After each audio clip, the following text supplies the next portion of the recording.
Hi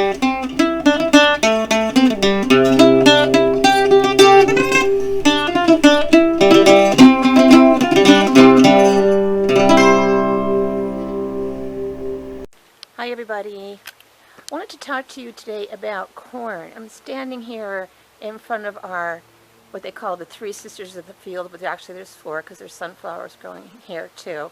But I want to show you the corn that we're growing. You can see it is quite tall, very tall. And some of these are even ones that were bitten off by the deer. This is field corn, also known as dry corn, ornamental corn sometimes. Sometimes it's called Indian corn. It's the kind of corn that you would crush to make like a tortilla, or we're going to feed it to the chickens. I can show you what the kernels look like when we got them here.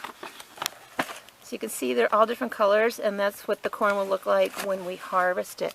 Dry corn is usually harvested much later. You can tell dry corn, the leaves are huge compared to sweet corn if you've ever grown it.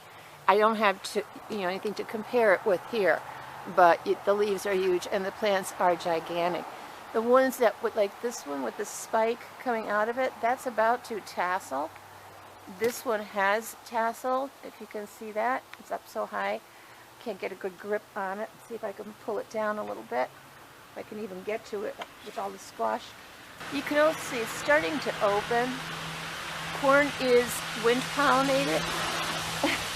Which, if it was ready to be pollinated, would be good for today because it's very windy.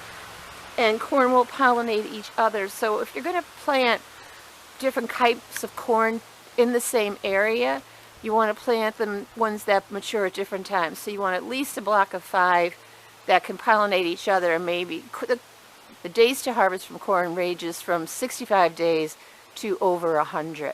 Field corn, this is my first time growing it, but I understand that this isn't harvested until November, which is probably why we use it for fall decoration. But here we go, we got some more. You can see the spikes coming out, a bunch of these. Within a week or two, I would expect most of these to have their tassel. That's probably what's coming up right up in there too. And that's how you grow field corn, pretty easy.